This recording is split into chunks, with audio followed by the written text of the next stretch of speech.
एक मुल्क का बजट आने वाला है और इस बजट में ऑब्वियसली बहुत सारी अच्छी खबरें और बहुत सारी बुरी खबरें, स्पेशली जो बुरी खबरें टैक्स के बढ़ने के हवाले से हैं वो आने वाली हैं और यकीनन इस बार का बजट वैसा होगा जैसा IMF चाहेगा। तो हुकूमत का कोई इतना लेना देना नहीं है, ज्यादा शराइत सारी IMF की पूरी करनी ही होंगी। शबर जैदी साहब से बात करेंगे, साबिक चेयरमैन FBR हैं, well known economist as well. Shabbar साहब, thank you very much for joining me in the program. Shabbar साहब, क्या तवक्को लगाएं इस बजट से या ना ही लगाएं तवक्को इस बार? बिस्मिल्लाहिर्रहमानिर्रहीम। देखिए, दो बातें हैं। पहली बात तो ये कि पाकिस्तान की जो माशी हालात है उसमें अगर इस बजट में टैक्स का कलेक्शन 12,900 बिलियन रखा गया टारगेट और जो आज 9,400 है, तो पाकिस्तान में कारोबार की ग्रोथ बहुत सख्त मुतासिर होगी और ये बिल्कुल मेरे हिसाब से सही नुस्खा नहीं है। मगर इसके साथ मैं ये कहना चाहता हूँ कि IMF 12,900 से कम पर एग्री नहीं करेगा तो हम मैक्रो इकोनॉमिक पोजीशन में बहुत बुरी शक्ल में फंस चुके हैं कि 12,900 बिलियन कलेक्ट करने के लिए हम टैक्सेस को मैं ये नहीं कहता लगाएंगे, मगर जहाँ नाजायज़ लगे हुए हैं उन्हें कम नहीं कर सकेंगे और हम ग्रोथ को रोकेंगे। तो ये एक मैक्रो इकोनॉमिक पोजीशन है। दूसरी बात ये है कि जब ग्रोथ नहीं होगी तो एम्प्लॉयमेंट और पाकिस्तान की जो यूथ का प्रॉब्लम है वो बढ़ जाएगा और कोई जो नाजायज़ टैक्स इस वक्त लगे हुए हैं, जैसे 18% का GST है, तकरीबन हर चीज़ पर सुपर टैक्स लगा हुआ है और ये इस तरह के टैक्सेस जो कि नाजायज़ हैं वो हम ख़त्म नहीं कर सकेंगे तो आवाम की मुश्किलात में कमी होने का कोई ज़रिया नहीं है। तो कंक्लूजन ये है मेरा कि आप बजट को गुजार लें और बस यही हमारी किस्मत में है, क्योंकि हमने कभी अपने आप को अंदरूनी तौर पर सही करने की कोशिश नहीं की और गवर्नमेंट जो है जो आज गवर्नमेंट है और पिछली गवर्नमेंटें भी, वो बग़ैर किसी प्लान के सिर्फ मीडिया की हेडिंग्स पर या MOUs पर खेल रही हैं। इस तरह मुल्क नहीं चल सकते। ये बहुत सीरियस मसला है और हमें इस चीज़ पर बहुत गौर व खौस करना पड़ेगा। तमाम स्टेक होल्डर्स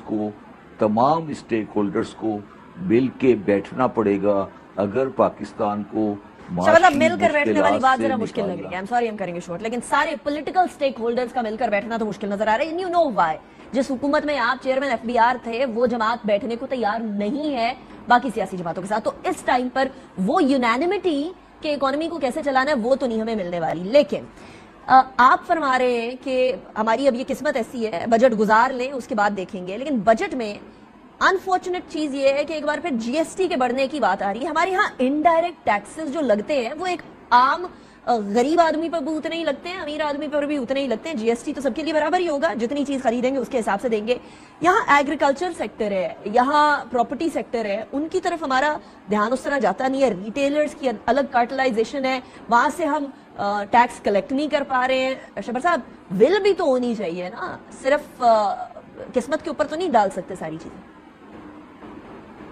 देखिए, रिटेलर के बारे में मेरी पोजीशन को आपसे मेरी पोजीशन पूरे पाकिस्तान पे वाज़ेह है कि मैंने रिटेलर के सामने क्या पोजीशन ली थी और मेरा उसके बारे में क्या व्यू है। मगर मैं आपको ये बता दूं कि रिटेलर, रियल इस्टेट और एग्रीकल्चर को अगर हम आज पूरी तरह टैक्स भी कर दें तो भी उससे हम 1,000-1,500 से बिलियन से ज़्यादा नहीं कलेक्ट कर सकेंगे। ये भी हमें लाल बत्ती दिखाई जाती है।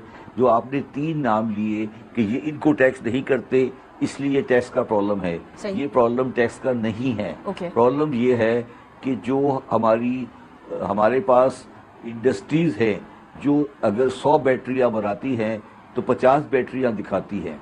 हमने ट्रैक एंड ट्रेस लगाने की कोशिश की, वो आज 5 साल के बाद हम ये कह रहे हैं कि वो फेल हो गया। तो बात उससे बहुत ज़्यादा है। जो आप آپ کی بات نہیں کر رہا، جو ایک جرنل میں ہزاروں انٹرویو دیتا ہوں، وہ صرف یہی بات ہوتی ہے کہ ایگریکلچر انکم ٹیکس، ریٹیلر اور ریئل اسٹیٹ یہ لال بتی ہے جس میں پاکستان کو لگایا جاتا ہے۔ کوئی یہ نہیں پوچھتا کہ پاکستان میں انڈسٹریل کلیکشن کتنے ہیں اور سیل ٹیکس رجسٹر کتنے ہیں۔ تو بی بی یہ بات آپ کم از کم میرے سے نہیں کریں، اور یہ جا کر دیکھیں کہ پاکستان کی معیشت کی گراؤنڈ ریئلٹی کیا ہے۔ بات تو شبر صاحب میں نے آپ سے ہی کرنی ہے، because I need to have answer جو کہ عوام پوچھ رہی ہے۔ بہرحال آپ نے فرمایا کہ جو باقاعدہ میں بتاتا ہوں نا، آپ کو آسان رستہ بتاتا ہوں۔ آپ اتنی راکٹ سائنس پہ کیوں جا رہی ہے؟ 30 لاکھ انڈسٹریل کنیکشن ہے پاکستان میں، انڈسٹریل کنیکشن ہے 30 لاکھ، اور سیل ٹیکس رجسٹر 1 لاکھ آدمی ہیں۔ میں نے جان نکال دی کہ مجھے 29 لاکھ بندوں کا نام دیں۔ آپ کل 29 لاکھ بندوں کا نام دے دیں، پاکستان ٹھیک ہو جائے گا۔ تو ہم اتنی راکٹ سائنس کیوں بات کر رہے ہیں؟ اچھا، ہم نے آنکھوں پہ پٹی تو نہیں باندھی ہوئی نا شبر صاحب، ہمیں نام لینے کی کیا ضرورت ہے؟ This is the job of the government کہ دیکھیں کہ کون ٹیکس دے رہا ہے اور کون ٹیکس نہیں دے رہا۔ کیا اتنا ہی مشکل ہے؟ آپ نے تو سسٹم انسائیڈ آؤٹ دیکھا ہے نا۔ اینی گورنمنٹ کون سی گورنمنٹ کی بات کرتی ہو بی بی؟ ایک گورنمنٹ ہے ایف بی آر اور ایک گورنمنٹ ہے بجلی کی کمپنی۔ جب میں چیئرمین ایف بی آر تھا، میرے ساتھ فوج بھی تھی، میرے ساتھ عمران خان بھی تھے۔ میں نے بجلی کی کمپنیوں سے کہا کہ مجھے اپنے کنزیومر دے دیں کہ میں دیکھوں وہ ٹیکس میں ہے یا نہیں ہے۔ انہوں نے نہیں دیا، ختم ہو گئی بات۔ اور مجھے کہا گیا کہ آپ اس کو پرسو نہیں کریں۔ چلے میں تو 4 سال پہلے آ گیا تھا نا، آپ بتاتے نا، میں آج آپ کو کہہ رہا ہوں نا کہ آپ سب کچھ چھوڑ دینا، اتنی لمبی باتیں کیوں کر رہے ہیں؟ آپ جا کر بجلیوں کی کمپنی سے پوچھیں کہ جن لوگوں نے 30 لاکھ تمہیں کنیکشن دیے ہوئے ہیں، تم نے ان سے این ٹی ایل لیا ہوا ہے؟ سمپل بات کر رہا ہوں نا میں۔ اچھا، میں کوئی راکٹ سائنس تو نہیں بول رہا نا۔ ویری کوئک کوسچن شبر صاحب، کیا لوگ رجسٹرڈ ٹیکس پیئر بننے سے گھبراتے ہیں کہ اگر ہم ٹیکس فائلر بن گئے تو پھر تو ہمارے لیے اور مسئلے ہو جائیں گے، یا نان فائلر زیادہ سکون میں، فائلر زیادہ؟ یہ ایشو نہیں ہے، یہ بھی آپ لال بتی کے پیچھے لگا رہی ہیں۔ ایشو یہ نہیں ہے، سن لو میری بات، سن لو نا۔ میں یہ کہہ رہا ہوں کہ پاکستان کے قانون میں یہ لکھا ہوا ہے کہ کوئی آدمی جو انڈسٹریل کنزیومر ہے بجلی کا اور گیس کا، اس کو انکم ٹیکس میں رجسٹر ہونا چاہیے۔ میں یہ پوچھ رہا ہوں کہ بجلی کی کمپنیوں نے اس کو بجلی کیوں دے رہے ہیں؟ آج شہباز شریف صاحب حکم دے دیں کہ کل سے ان لوگوں کو بجلی نہیں ملے گی جو ٹیکس میں رجسٹرڈ نہیں ہیں، پاکستان ٹھیک ہو جائے گا۔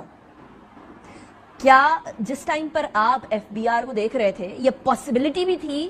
میں یہی تو عرض کر رہا ہوں، میری جا کے فائلیں نکالے نا، میں یہی تو عرض کر رہا ہوں۔ میں نے 15 خط لکھے، عمران خان کے پاس گیا، عمر ایوب کے پاس گیا، فوجیوں کے پاس گیا کہ خدا کا واسطہ ہے یہ رستہ ہے۔ جب میں نے دیکھا کہ میرے ساتھ نہیں چل رہے، میں ڈپریشن کا شکار ہو کے گھر آ گیا۔ میں کیوں میں اسلام آباد کی بینیفٹ استعمال کرتا، میں گھر آ کے بیٹھ گیا۔ مگر میں آپ کو یہ کہہ رہا ہوں میری ذات کو نکال دے۔ میں نے آپ کو ایک بڑی مختصر سی بات کی ہے، اس پہ کوئی راکٹ سائنس تو نہیں ہے نا۔